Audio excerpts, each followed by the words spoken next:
வணக்கம் விவசாயிகளே. இன்னைக்கு நம்ம வீடியோவில் எதை பற்றி பார்க்க போகிறோம் அப்படின்னா, நடவு செஞ்சு முடிச்சிட்டோம், அறுவடையே செஞ்சு முடிச்சிட்டோம். இதுக்கப்புறம் வாழையில என்ன செய்யலாம்? நிறைய பேருக்கு வந்துட்டு ஒரு டவுட் இருக்கும். நம்ம அப்படியே வாழைக்கன்றை விட்டுறலாமா? அதாவது பக்கவாட்டில் இருக்கக்கூடிய கன்றுல ஏதாவது ஒரு நல்ல கன்றை பார்த்து விட்டுறலாமா அப்படிங்கிற ஒரு டவுட் இருக்கும். அப்படி இல்லை அப்படின்னா இடையில பிடுங்கி போடலாமா அப்படிங்கிற ஒரு டவுட் இருக்கும். இன்னும் சில பேர் என்ன பண்ணுவாங்கன்னா, சரி நம்ம ஓட்டிடலாம், ஓட்டிட்டு போட்டோம்னா தான் இன்னும் நல்லா இருக்கும் அப்படின்னு சொல்லிட்டு 3 விதமா வந்து நம்ம விவசாயிகள் வந்து யோசிச்சுட்டு இருப்பாங்க. இன்னைக்கு இந்த 3 விதத்திலையும் என்ன மாதிரியான பெனிஃபிட்ஸ் வந்து நம்மளுக்கு இருக்க போகுது, இதுல எது பெட்டரு, நம்மளுக்கு வந்துட்டு காஸ்ட் வைஸும் சரி அண்ட் ஈல்டு வைஸும் சரி எது நம்மளுக்கு யூஸ்ஃபுல்லா இருக்கும் அப்படிங்கிற ஒரு தெளிவான விளக்கத்தை தான் இந்த வீடியோவில் நம்ம பார்க்க போறோம். வீடியோக்குள்ள போறதுக்கு முன்னாடி நம்ம சேனலுக்கு புதுசா இருந்தீங்கன்னா நம்ம சேனலை மறக்காம சப்ஸ்கிரைப் பண்ணிக்கோங்க. இந்த தகவல் பயனுள்ளதா இருந்துச்சுன்னா லைக் பண்ணிட்டு மற்றவங்களுக்கும் ஷேர் பண்ணி விட்டுருங்க. சரி, வாங்க வீடியோக்குள்ள போகலாம். இப்போ இருக்கக்கூடிய சுச்சுவேஷன்ல வந்து பாத்தீங்கன்னா நம்மளுக்கு வந்துட்டு ஈல்டு நல்ல முறையில எடுத்தா மட்டும்தான் நம்மளுக்கான லாபம் அப்படிங்கிறது ஓரளவுக்கு கிடைக்கும். ஏன் அப்படின்னா அந்த அளவுக்கான விலை வீழ்ச்சி வந்து வாழையில வந்து நடைபெற்றுட்டு இருக்குங்க. இந்த போர்னால வருதா இல்ல வாழை வந்து அதிகமானதுனால வருதா அப்படின்னு சரியா வந்து நம்மளால வந்து கணிக்கவே முடிய மாட்டேங்குது. திடீர்னு வந்து பாத்தீங்கன்னா நம்மளுக்கு வந்து ரேட் இன்க்ரீஸ் ஆகுது, சம்டைம்ஸ் வந்து பாத்தீங்கன்னா ரொம்ப டிராப் ஆயிடுது. இப்போ செவ்வாழையெல்லாம் வந்து பாத்தீங்கன்னா உங்களுக்கு அதிகபட்ச விலையை 35 வரைக்கும் தான் கொடுத்துட்டு இருக்காங்க. இப்போ கொஞ்சம் நம்மளுக்கு வந்துட்டு இந்த நேந்திரன் வாழை வந்துட்டு ரேட் ஏறிட்டு இருக்கு. 16, 17 அந்த சமயங்கள்ல வந்துட்டு நம்மளுக்கு நல்ல ஒரு ரேட் வந்து ஏறிட்டு இருக்கு. இப்போ வந்து நம்ம என்ன செய்யலாம், எப்படி நம்ம வந்து அடுத்த சாகுபடி வந்து டிசைட் பண்றது? நிறைய பக்கம் வந்து பாத்தீங்கன்னா வாழை வந்து அதிகமா சாகுபடி பண்றாங்க. ஏன் அப்படின்னா உங்களுக்கு அந்த நீர் வளம், அந்த நீர் தேவை அப்படிங்கறத வந்துட்டு பூர்த்தி செய்யற அளவுக்கு நிறைய கால்வாய்கள் எல்லாம் இணைக்கப்படுறதுனால அண்ட் ஆத்து தண்ணீர் பாசனம் வந்து எல்லா பக்கமும் சென்றடைஞ்சிருக்கு. இதன் காரணமாக வந்து பாத்தீங்கன்னா விவசாயம் வந்து இப்ப நல்லா பண்ணிட்டு இருக்காங்க. இது ஒரு குட் நியூஸ் தான். பட் இருந்தாலும் வந்து பாத்தீங்கன்னா அந்த விவசாயிக்கு தேவையான அந்த குறைந்தபட்ச ஆதார விலை அப்படிங்கிறது வந்துட்டு இன்னும் நிர்ணயிக்கப்படல. இதனாலதான் நம்மளுக்கு வந்துட்டு இந்த அளவுக்கு லாசஸ் வந்து எல்லாமே ஏற்பட்டுட்டு இருக்கு. சில பேர் வந்து பாத்தீங்கன்னா லாஸ்ட் மந்த்ல நம்ம வந்துட்டு சாகுபடி பண்ணிட்டு இருந்த அந்த நேந்திரன் வாழை சாகுபடி விவசாயிகள் எல்லாமே சொன்னது என்னன்னா, போட்ட முட்டுவெளி கூட என்னால எடுக்க முடியல சாமி அப்படின்னு வந்து சொல்லியிருந்தாங்க. ஏன் அப்படின்னா ஒரு தாரே வந்து பாத்தீங்கன்னா 6 ரூபாய் 7 ரூபாய், அதாவது கிலோ வந்து 6 ரூபாய் 7 ரூபாய்க்கு போறப்ப வந்து பாத்தீங்கன்னா அதிகபட்சமா ஒரு 20 கிலோ இருக்கு அப்படின்னாலுமே ஆவரேஜ் வந்து 20 கிலோ வந்துச்சுனாலும் 120 தான் வரும். ஆனா அவங்க செலவு பண்ணது 120 130 வரைக்கும் செலவு பண்ணியிருப்பாங்க. இப்ப வந்து பாத்தீங்கன்னா அவங்களுக்கு லாபம் அப்படிங்கிறது அந்த இடத்துல இல்லவே இல்லை. குறைந்தது ஒரு 20 ரூபாய்க்காச்சும் வித்துச்சுன்னா மட்டும்தான் அவங்களுக்கான லாபம் அப்படிங்கிறது. அதாவது தார் வந்து ஒரு 400 to 500 குறைந்தபட்ச விலை அப்படி இருந்துச்சுன்னா மட்டும்தான் ஒரு 150 ரூபா வரைக்கும் செலவு பண்ணக்கூடிய விவசாயிகள் வந்துட்டு ஒரு லாபம் வந்து எடுக்க முடியும். நீங்க கேட்பீங்க, என்னப்பா 150 ரூபா செலவு பண்ணிட்டு 500 ரூபா வேணுமா, 350 ரூபா உங்களுக்கு லாபம் வேணுமா அப்படின்னா கண்டிப்பா வேணுங்க. ஏன் அப்படின்னா அது ஒரு வருட பயிர். அப்போ ஒரு விவசாயி வந்து ஒரு 1000 வாழை நடவு செய்யறோம் அப்படின்னா ஒரு 3.5 லட்சம் ரூபாய் அதுல வந்து அவங்க வந்து லாபம் எடுக்க முடியும். 3.5 லட்சம் ரூபாய் ஒரு வருஷத்துக்கே அப்படிங்கிறப்ப வந்து பாத்தீங்கன்னா அதுதான் உங்களுக்கு தேவை. ஏன்னா அந்த அளவுக்கான ஆள் தேவைகளும் அதிகமாயிருச்சு, ஆட்களோட கூலியும் வந்து அதிகமாயிருக்கு. ஸோ இதெல்லாம் நம்ம கருத்தில் கொண்டு என்ன மாதிரி சாகுபடி பண்ணலாம்? நம்ம வந்து ஸ்டார்டிங்ல வந்து ஒரு 3 டைப் வந்து சொல்லியிருந்தாங்க.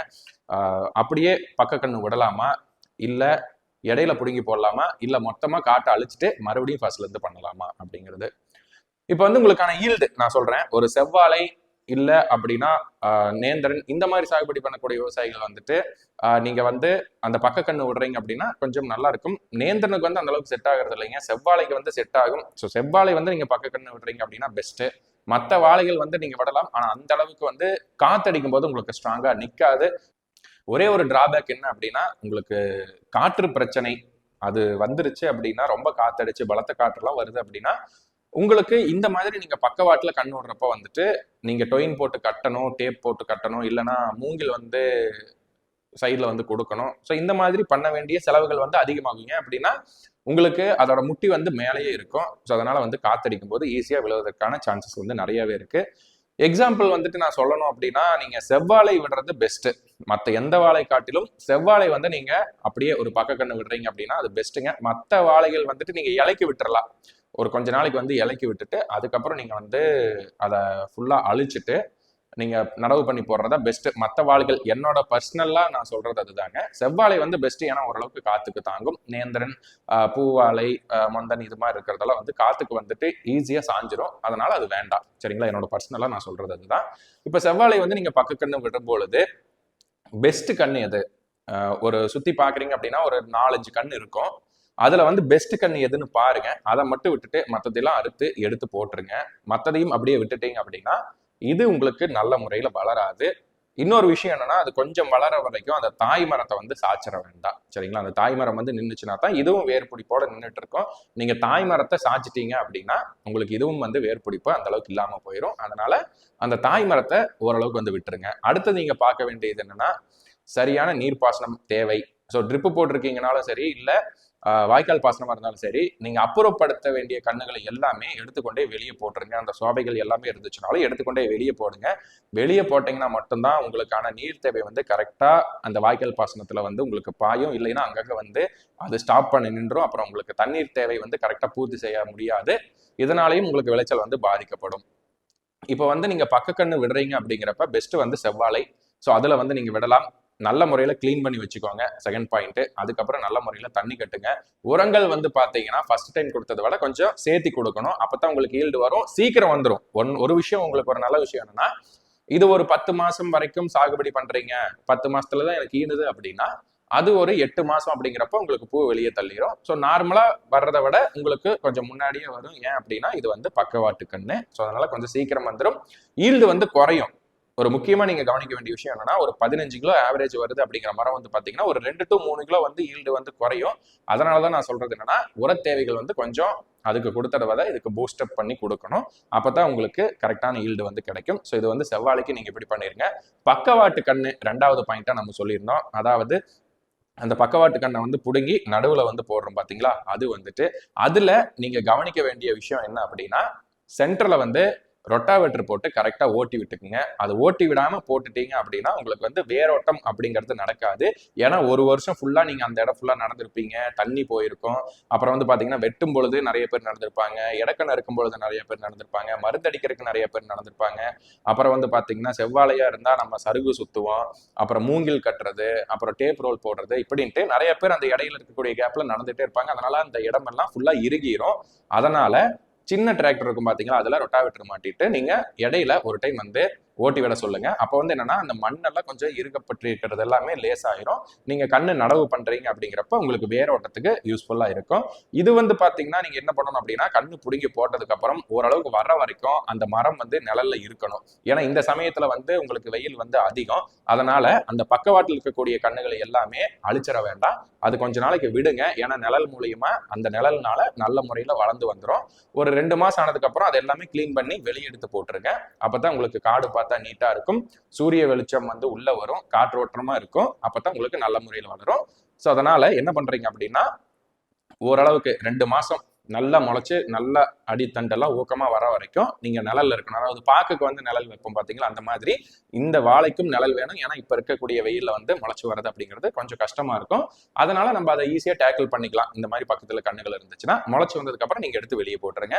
இதுக்கு வந்து உர தேவைகள், நீர் தேவைகள் எல்லாம் வந்து ஃபர்ஸ்ட் நீங்க பண்ணீங்க பாத்தீங்களா, அதே மாதிரிதான் இதுல உங்களுக்கு ஒரு மிச்சம் அப்படி என்ன அப்படின்னா, உர தேவையில நீங்க மிச்சம் பண்ண முடியாதுங்க. அப்புறம் மற்ற செலவுகள் எதுவுமே மிச்சம் பண்ண முடியாது. காடு ஓட்டுறீங்க பாத்தீங்களா, அந்த செலவுகள் மட்டும்தான் மிச்சம். அது போக வந்து பாத்தீங்கன்னா ஆள் கூலி கொஞ்சம் மிச்சமாகும். ஏன்னா அங்க போய் எடுத்துட்டு வரணும், அதுக்கான வாடகை, இங்க கொண்டு வந்து போடணும், அப்புறம் மருந்தில் நினைச்சு போடணும் அப்படிங்கிறத. சரி, மருந்தில் நினைச்சு போடணும் அப்படின்னு சொல்றது எனக்கு ஒரு விஷயம் ஞாபகம் வருது. எல்லாருமே கேட்பீங்க, நீங்க மருந்துல நினைச்சு நடவு பயண சொல்றீங்க, ஆனா இந்த இடத்துல நம்ம போடுறப்ப மருந்தில் நிலைக்க முடியாது. அப்படிங்கிறப்ப வந்து பாத்தீங்கன்னா நீங்க என்ன பண்ணணும்னா, நட்டுட்டு கொஞ்சம் அந்த துளிர் எல்லாம் வர ஆரம்பிக்கிறப்ப வேர் மருந்து வந்து நம்ம ஊத்திக்கலாம். அதனால எந்த பிரச்சனையும் இல்லைங்க. நீங்க நினைச்சு போடல அதனால ஏதாவது நோய் வந்துருமோ அப்படின்னு சொல்லிட்டு நீங்க பயப்பட வேண்டாம். வேர் மருந்து வந்து ஊத்திக்கலாம். இதுதான் உங்களுக்கு இடையில போடக்கூடிய கன்றுகளுக்கு செய்ய வேண்டியது. உர தேவை வந்து எப்பயும் போல பண்ணுங்க. நீங்க அதிகமா கொடுக்கணுங்கிறதெல்லாம் இல்ல, நார்மலாவே அது வந்துடும். ஓட்டி போடுறது தான் ரொம்ப முக்கியம். ஓட்டி போட்டா மட்டும்தான் உங்களுக்கு, மறுபடியும் நான் சொல்றேன், வேர் சம்பந்தமா உங்களுக்கு நல்ல முறையில எந்த பிரச்சனையும் வராம இருக்கும். ஓட்டாம போட்டீங்கன்னா வேரோட்டமே இருக்காது, அப்புறம் மரம் வளராது, அப்புறம் நம்மளோட காசு தான் லாஸ்ட் ஆகிட்டு இருக்கும். அப்புறம் நம்ம இப்படி லாஸ் ஆயிடுச்சு அப்படின்னு சொல்லிட்டு கடைசியில புலம்புறதுக்கு பதிலாக இப்பயே ஒரு டைம் ஓட்டி போட்டிங்கன்னா பெட்டரா இருக்கும். களைக்கொல்லி எல்லாமே கரெக்டா பார்த்து அடிச்சுக்கோங்க. அதுக்கான தனியாக வீடியோஸ் எல்லாம் போஸ்ட் பண்ணியிருக்கோம். ஸோ செக் பண்ணி பாருங்க, இருக்கும். அதுக்கப்புறம் நம்ம தேடா சொன்னது என்ன அப்படின்னா, ரொட்டாவேட்டர் போட்டு அழிச்சிட்டு எப்பயும் போல ஓட்டுறது. இதுல வந்து ஒரு முக்கியமான விஷயம் என்னன்னா, நல்ல முறையில் ஈல்டு எடுத்துட்டீங்க அப்படின்னா, இப்போ ஃபர்ஸ்ட் சொன்ன 2 விஷயங்கள்ல நீங்க எது வேணாலும் பண்ணலாம். உங்களுக்கு ஈல்டு கம்மியாயிருச்சு, வேர் சம்பந்தமா பிரச்சனை வந்துருச்சு, மரம் வந்து சரியா வளர மாட்டேங்குது. ஸோ இந்த மாதிரி இருக்கக்கூடிய விவசாயிகள் எல்லாம் என்ன பண்றீங்கன்னா, ஒரு டைம் வந்து காட்டை வந்து அழிச்சிருங்க. ஃபுல்லா ரொட்டாவேட்டர் விட்டு அழிச்சிட்டு 2 மாசத்துக்கு சும்மா விட்டுருங்க. ஏன்னா அப்பதான் உங்களுக்கு அந்த ஹீட் எல்லாம் வெளியே போகும், மண் இறுகுனதெல்லாம் லூஸ் ஆகும், பிளஸ் வந்து அந்த நோய் காரணிகள், அதாவது அந்த பூஞ்சானங்கள் எல்லாமே செத்து போயிடும். இதனால நீங்க ஓட்டிட்டு உடனே நடவு செஞ்சிட வேண்டாம். மினிமம் 60 நாளைக்காச்சு நீங்க அந்த காட்டை வந்து சும்மா போடுங்க. அப்பதான் நம்மளுக்கு நல்ல முறையில ஈல்டு அடுத்த டைம் ஆச்சு கிடைக்கும். ஸோ இப்படி பண்ணதுக்கு அப்புறம் நீங்க அடுத்தது என்ன பண்ணணும் அப்படின்னா, தக்கப்போடு இந்த மாதிரி பயிர் வகைகள்லாம் இருக்குல்ல, அதெல்லாம் வாங்கி விதைச்சு விட்டுட்டு ஒரு 30 நாள் 35 நாள் கழிச்சதுக்கு அப்புறம் ஓட்டி விட்டுட்டீங்க அப்படின்னா உங்களுக்கு அது ஒரு சாகுபடி பயிர் சுழற்சி பண்ண மாதிரி ஆயிரும். அப்ப வந்து என்ன ஆகும் அப்படின்னா உங்களுக்கு மண் வந்து வளமானதா மாறும். ஏன்னா அந்த பயிர் வகைகள்லாம் நம்ம போட்டு மறுபடியும் ஓட்டத்தான் போறோம், மண் வளமானதா மாறிடும். அதுக்கப்புறம் வந்து பாத்தீங்கன்னா ஒரு 20 டன் குப்பை ஒரு ஏக்கராவுக்கு வந்து கொட்டி நல்ல முறையில கிளறி விட்டுட்டு ஒரு டைம் ரொட்டாவேட்டர் போட்டுட்டு அப்புறம் பார் பிரிச்சு கண்ணு நீங்க எந்த கண்ணு நடவு பண்றீங்களோ அதை வந்து நடவு பண்ணலாம். இந்த சமயங்கள்ல நம்ம வந்துட்டு இந்த கண்ணு தான் நடவு பண்ணணும் அப்படின்னு வந்துட்டு இப்போ வாழைக்கு வந்து பட்டங்கள் எதுவுமே இல்லைங்க. ஏன்னா எல்லா டைம்லயுமே வந்து நடவு வந்து நடந்துட்டே இருக்கு. அதனால நீங்க இந்த ரகம் தான் நடவு பண்ணணும், இப்படித்தான் பண்ணணும் அப்படிங்கிறதெல்லாம் இல்லை. வெயில் சமயத்துல வெயிலுக்கு எந்த இது வருமோ அதை பார்த்து நடவு செய்யுங்க. அப்படி இல்லை அப்படின்னா ஒரு 2 to 3 மாசம் வந்து இந்த மாதிரி ஏதாவது பயிர் சுழற்சி பண்ணிட்டு நடவு செய்யுங்க. இல்லை அப்படின்னா நான் முன்னாடி சொன்ன மாதிரி நிழல் இருக்கிற வரைக்கும் அந்த பக்கத்தில் இருக்கக்கூடிய மண்ணு வந்துட்டு கண்ணு வந்துட்டு நீங்க அதை வச்சுக்கோங்க. வச்சுட்டீங்கன்னா நிழல் இருக்கும், பயிர் அதாவது வாழை வந்து நல்ல முறையில் வளர்ந்துடும். ஸோ இதுதான் வந்து நீங்க பண்ண வேண்டியது ஆஃப்டர் சாகுபடி அறுவடையெல்லாம் முடிஞ்சதுக்கு அப்புறம். இந்த 3 நம்மளுக்கு வழிமுறைகள் இருக்கு. இந்த 3ல எதை வேணா நீங்க வந்து ஃபாலோ பண்ணிக்கலாம். நம்மளுடைய ஈல்டை பொறுத்து ஈல்டு நல்லா இருந்துச்சுன்னா புடுங்கி பக்கத்துல போடுங்க சென்டர்ல, அப்படி இல்லைன்னா பக்கவாட்டு கண்ணை விட்டுருங்க. ஈல்டு நல்ல முறையில் இல்லை, வேர் சம்பந்தமா பிரச்சனை வந்துட்டே இருக்கு அப்படின்னா காட்டை அழிச்சிருங்க. இதுதான் நான் சொல்றது. ஒரு 2 to 3 வருஷம் நீங்க அந்த வாழையவே போட்டுட்டீங்க அப்படின்னா ஒரு டைம் வந்து கரும்பு அந்த மாதிரி இல்லைன்னா மஞ்சள் வந்துட்டு நீங்க வாழை சாகுபடி பண்ணக்கூடிய இடத்துல வந்து மஞ்சள் வந்து போடாதீங்க. நான் மறுபடியும் சொல்றேன், வாழை சாகுபடி பண்ணிட்டீங்க அப்படின்னா அடுத்தது வந்து மஞ்சள் வந்து போடாதீங்க. அதே மாதிரிதான் மஞ்சள் சாகுபடி பண்ணியிருந்தீங்கன்னா அதுக்கப்புறம் வாழை வந்து போடாதீங்க. ஒரு டைம் வந்து ரொட்டேட் பண்ணுங்க. வேற ஏதாவது கரும்பு ஏதாவது போட்டுட்டு அதுக்கப்புறம் நீங்க வந்து வாழைக்கு வந்து போங்க. அதே மாதிரி வாழை போட்டிருந்தீங்கன்னா கரும்பு போட்டுட்டு மஞ்சளுக்கு வந்து போயிருங்க. வாழையில இருந்து மஞ்சளுக்கோ இல்ல மஞ்சள்ல இருந்து வாழைக்கோ டைரக்டா வந்து போக வேண்டாம். எல்லாரும் சொல்லுவாங்க போலாம் அப்படின்ட்டு, ஆனா வேர் சம்பந்தமா நிறைய பிரச்சனை வந்துட்டே தான் இருக்கும். ஏன்னா நம்ம கஸ்டமர்ஸ் எல்லாமே சொல்றது அதுதான். நம்ம வந்து அதுல கேட்கறப்ப அவங்க சொல்றது இதுதான், நான் வாழை போட்டிருந்தேன் இப்ப மஞ்சள் போட்டேன் வேர் நோய் வந்துருச்சு, மஞ்சள் போட்டிருந்தேன் இப்ப வாழை போயிட்டு இருந்தேன் வேர் நோய் வந்துருச்சு அப்படின்ட்டு. அதனால கரும்பு, நெல், இந்த மாதிரி மக்காச்சோளம் இந்த மாதிரி ஏதாவது ஒன்று போட்டு ஒரு பயிர் சுழற்சி பண்ணிட்டு அதுக்கப்புறம் நீங்க போடுங்க. நல்ல முறையில் ஈல்டு எடுத்துக்கலாம். இதுல உங்களுக்கு ஏதாவது டவுட்ஸ் இருந்துச்சுன்னா மேல தெரியுற நம்பருக்கு வந்து கால் ஆர் வாட்ஸ்அப் பண்ணுங்க. உங்களுக்கு நாங்க டீட்டெயில்டா என்னென்ன சொல்லணுமோ அதெல்லாம் நாங்க உங்களுக்கு டவுட்ஸ் எல்லாமே கிளியர் பண்ணி கொடுக்குறோம். நம்ம ப்ராடக்ட்ஸ் ஏதாவது உங்களுக்கு தேவைப்படுதுனாலும் ஆர்டர்ஸ் பிளேஸ் பண்ணுங்க, அனுப்பி வைக்கிறோம். மீண்டும் ஒரு நல்ல வீடியோவில் சந்திக்கலாம். நன்றி, வணக்கம்.